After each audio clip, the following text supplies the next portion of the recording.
Bonsoir et bienvenue sur Nice Life and Live, un programme Radio Côte d'Azur. Et bonsoir et bienvenue sur Radio Côte d'Azur dans l'émission Nice Life and Live. Voilà, nous sommes le mardi 5 novembre et il est 20h03. Et ce soir, on a le plaisir de recevoir Emmanuel Fricero. Bonsoir Emmanuel. Bonsoir, merci à vous de l'invitation. Bon, ça va, on n'est pas trop pourris pour l'instant. Non, c'est impeccable. Avec nos blagues Whiskas. Non, j'ai bien aimé, je l'ai compris déjà la blague. Donc déjà, c'est le but. C'est bien. Donc jingle. L'interview rencontre by Joy. Donc, comme je vous le disais, nous recevons ce soir un des enfants du 06, Emmanuel Fricero, réalisateur, producteur et scénariste à l'occasion de la sortie de son nouveau court-métrage baptisé La Curée. Et alors, il faut que je vous avoue quelque chose, c'est qu'en préparant mon interview aujourd'hui, j'ai passé mon temps à écrire La Cuvée. Allez, savoir pourquoi, mais voilà. C'était ma petite... Il y a des questions à se poser. Voilà, il y a des questions à se poser. Alors, on peut dire que chez vous, la cinématographie, c'est pas un job, hein, c'est véritablement une passion. Vous avez commencé très tôt à faire des films, alors parlez-moi un peu de votre parcours. Bon, en fait, j'ai commencé très très jeune, ouais, à l'âge de 8 ans. J'ai pris la caméra en fait familiale, la caméra de mes parents, et j'ai commencé à faire mes premiers petits films. Les premiers acteurs, c'était mon frère, les cousins, les copains, et puis voilà, petit à petit, on a avancé, et puis on a concrétisé tout ça, voilà, jusqu'à en devenir professionnel et que ce soit mon métier. Et vous avez fait l'école supérieure de réalisation audiovisuelle de Nice. Exactement. En 2004, je crois, je suis sorti. Alors aujourd'hui, vous avez une dizaine de courts-métrages à votre actif. Alors il paraît que la dizaine, c'est ceux qui sont montrables. Oui, c'est ça, ouais. ouais, vous avez de bonnes infos. Mais oui, bien sûr, Radio Côte d'Azur. Oui, bah oui, je fais les films depuis l'âge de 8 ans. Donc les films, oui, quand j'avais 10 ans, non. Il vaut mieux pas les montrer, c'est privé. Ça ressemblait à quoi? Finalement, c'était quoi les films? Ce qui est assez marrant, c'est que c'est vraiment le même genre de film que je fais maintenant, quoi. C'est vraiment encore les films thriller, polar, action. J'ai pas changé l'univers, mais bien sûr, j'espère que c'est un petit peu mieux quand même. Un petit peu d'évolution. Ouais.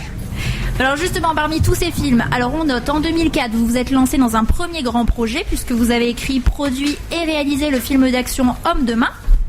En 2005, vous continuez avec un film sur la discrimination ethnique à l'embauche, baptisé On s'en fiche, qui sera d'ailleurs sollicité en télévision lors d'émissions spéciales et dans le cadre d'événements thématiques.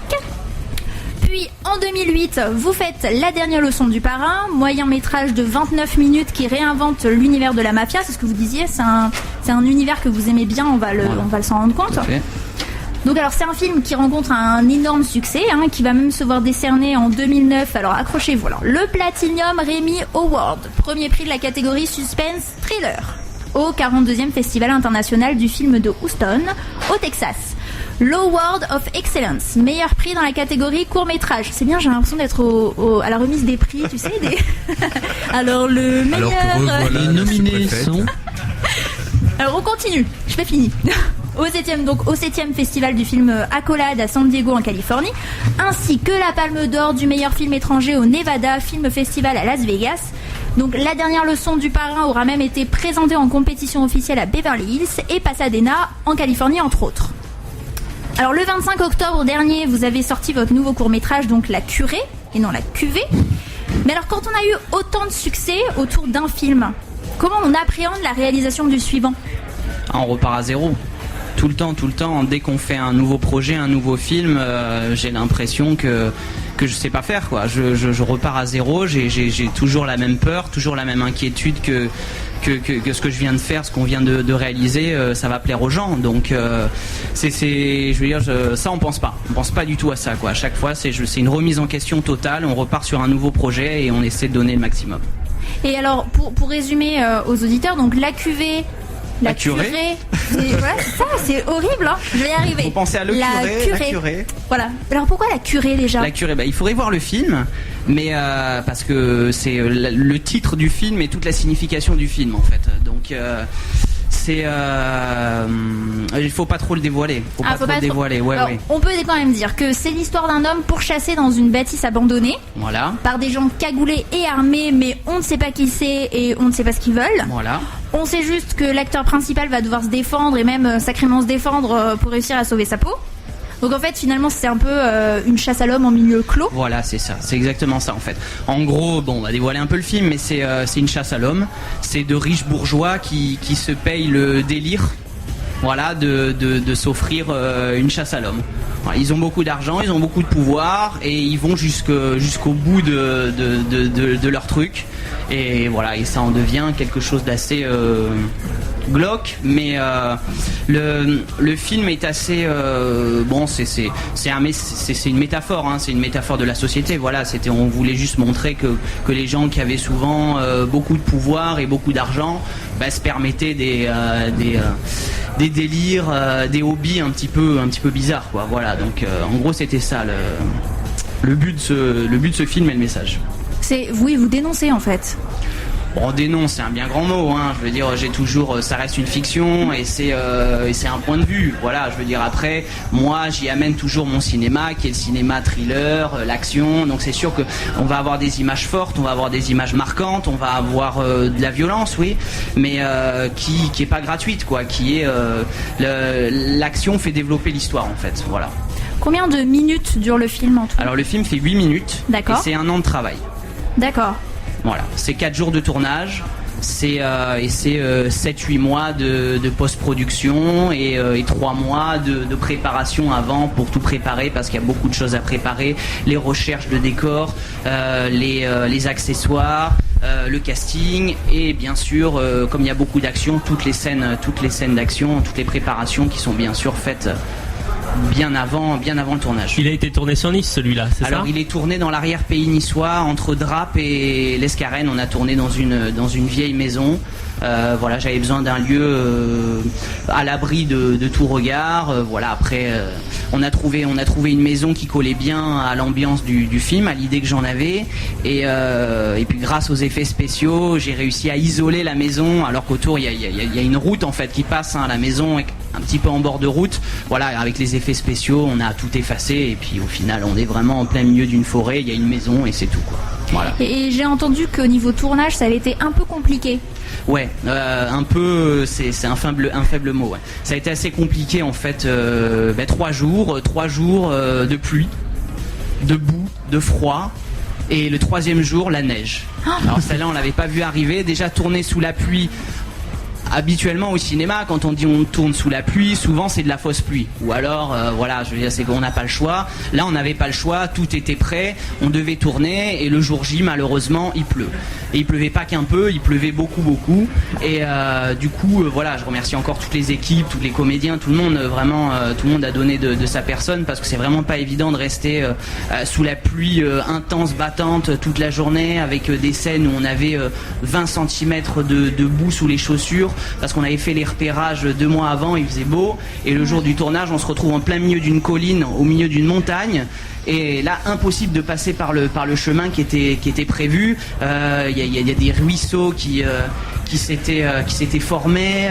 On a dû les équipes de machinerie ont dû installer des cordes de rappel pour descendre sur le plateau. Enfin, c'était très très compliqué. En plus, j'avais demandé, il y avait des travelling, il y avait du gros matos qui devait arriver en plein milieu, et là c'est devenu un calvaire. Et quand donc on a tourné ces 2 premiers jours sous la pluie, et là le 3e jour il pleut pas et il neige. Donc là c'est plus du tout raccord. J'ai des plans très très larges où on voit la neige. Et là, je dis aux techniciens, les gars, il faut enlever la neige, quoi. Voilà. Ah ouais. Et là ils m'ont regardé, ils m'ont dit bon ok, voilà. Et j'ai fait enlever de la neige, mais sur des centaines de mètres carrés, quoi. C'était tout le monde qui frottait, qui marchait avec des râteaux, pour éviter qu'on voie la neige sur les plans larges, quoi. Donc ouais, c'est quand on voit le film on s'en rend pas compte, mais c'est énormément de travail imprévu pour le coup. Oui, pour le coup, ouais. Et il y a un making of visible. Oui, tout à fait. Il y aura un making of qui sera visible sur le DVD. Il dure 3h50 par contre. Il dure. Non, parce qu'on voit le technicien qui enlève la neige et tout, c'est. Oui, c'est ça. J'aime bien en plus. J'aime bien les making of. Donc du coup, j'essaie de faire des making of où on voit vraiment la construction du film, comment on fait un film et les galères que c'est de monter des projets quels qu'ils soient. On voit le réal énervé ou jamais? Pas trop.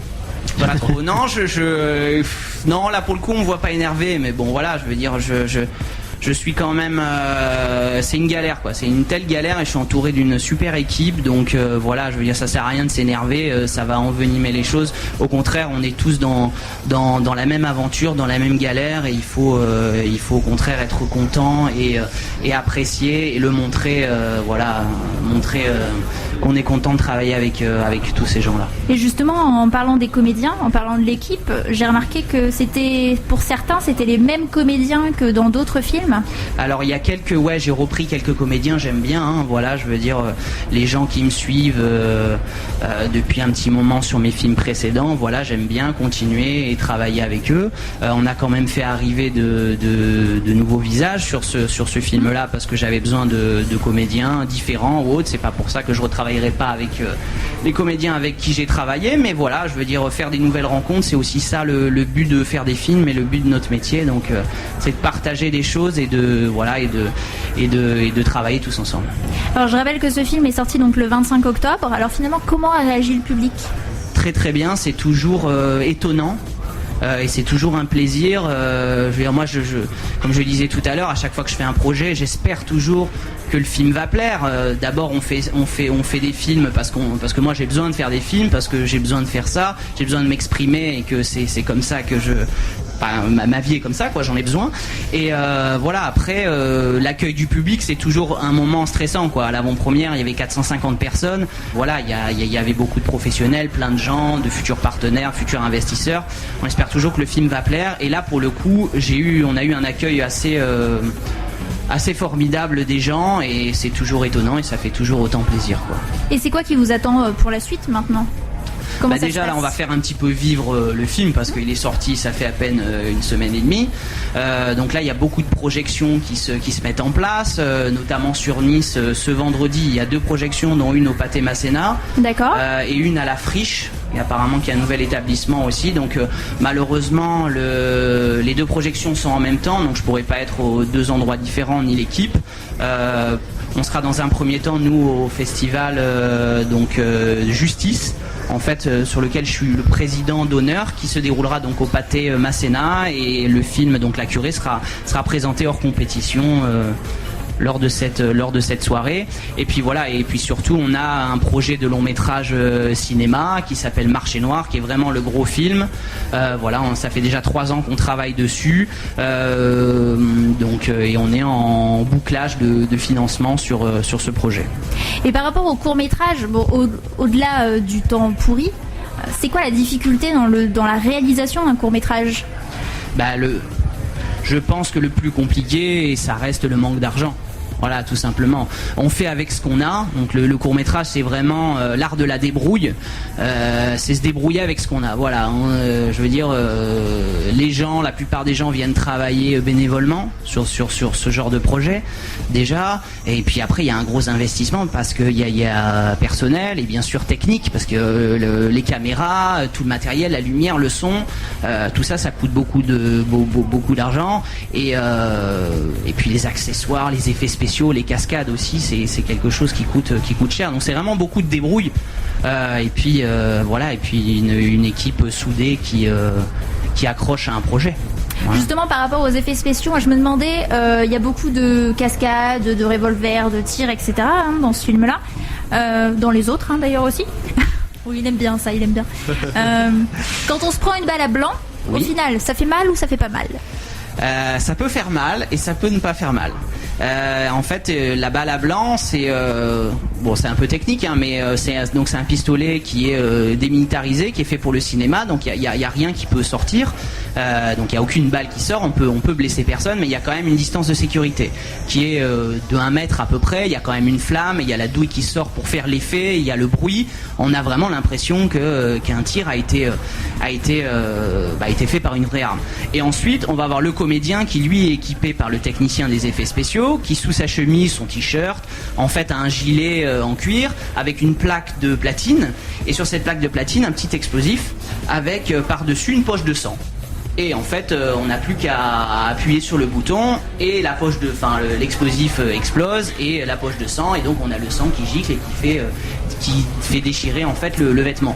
Donc il y a différentes forces d'impact. il y a des impacts. En fait, ça c'est souvent le responsable des effets spéciaux qui va juger suivant le stress du comédien. C'est-à-dire si c'est un cascadeur, on n'a pas besoin de lui mettre un impact très fort parce qu'il sait qu'il va devoir sauter en arrière, faire sa cascade. Maintenant, un comédien qui sait pas du tout ce qui va lui arriver, on a tendance, et j'ai tendance moi aussi à demander aux responsables des effets spéciaux de mettre quelque chose d'un peu fort. C'est assez surprenant, mais au moins le comédien automatiquement il a ce recul naturel en fait. Il y a un bam, donc voilà. Après, donc c'est quand c'est réglé par des professionnels, il y a aucun souci quoi. Mais avis aux futurs comédiens qui vont bosser avec lui. Voilà. Un petit bleu, il y aura un petit bleu qui. Mais voilà, c'est. T'as des réalisateurs. Moi, j'ai tendance dans mes films à mettre des vraies balles. Je trouve que ça fait plus vrai. Ça a été le film de sa vie. Voilà, c'est un rôle. L'unique. Et alors au final, qu'est-ce que vous en retirez de ce film par rapport aux autres finalement Qu'est-ce que vous en retirez ? Bah pour le moment, moi je suis assez content de ce qu'on a fait parce que voilà, l'aventure c'est terminé, ça fait une semaine, donc déjà se dire c'est terminé, déjà ça fait plaisir. Voilà, se dire enfin ça y est, 1 an de travail, c'est bouclé, c'est fini, même si je travaille encore sur la version voilà un petit peu plus poussé du film pour le reste des festivals et tout ça, mais le gros du travail est fait. Voilà, non, ça reste quand même une satisfaction personnelle et c'est un film en plus qui est fait. Donc maintenant, espérons que celui-ci, voilà, plaise aux gens et puis surtout puisse nous faire avancer, voilà, sur le projet de long métrage qu'on est en train de faire. Sur ce un autre projet de long métrage. Voilà, le projet de long métrage Marché Noir. Voilà, le but de la Curée, donc le but de ce court métrage, c'est vraiment encore une fois une grosse carte de visite, dire aux gens voilà, on est encore là, voilà ce qu'on sait faire. N'hésitez plus, voilà, allons-y quoi. Et ben on mettra les dates que vous avez citées tout à l'heure et puis je rappelle que on peut retrouver toutes les infos sur votre nouveau court métrage La Curée, ainsi que sur toutes vos autres réalisations sur votre site internet www.friserofilm.com ainsi que sur votre page Facebook Emmanuel Fricero. Je vous remercie. Merci à vous en tout cas de l'invitation. Longue vie à La Curée. Merci. Et puis au prochain long métrage. Oui, avec plaisir. Alors Emmanuel n'est pas venu seul, je crois qu'il est venu avec plein de petits cadeaux, des affiches. Oui, c'est vrai, exact. Qui nous a dédicacé des tout à affiches, l'heure. des petits badges, des petits dossiers, etc. Alors pour cela, pour les gagner, ça sera aux 5 premiers SMS. Les 5 premiers SMS, on rappelle le numéro, Joy. Oui, 06 27 35 48 02. Les 5 premiers à nous envoyer un petit SMS d'encouragement ou de soutien gagneront un petit pack, le pack Fricero, on va appeler ça. Nous envoyer un petit mot avec un petit mot d'encouragement. On est les plus forts, Emmanuel Fricero, je le kiffe. Et on vous fait gagner ce petit pack. Du moins. Allez, faites du bruit. Voilà notre Non, public. en fait, ils sont 2 polyglottes. Ils sont 2 qui font beaucoup de bruit. Bonne soirée à vous tous et au mois prochain sur radiocodazur.fr. Merci au public, à très bientôt. Au revoir.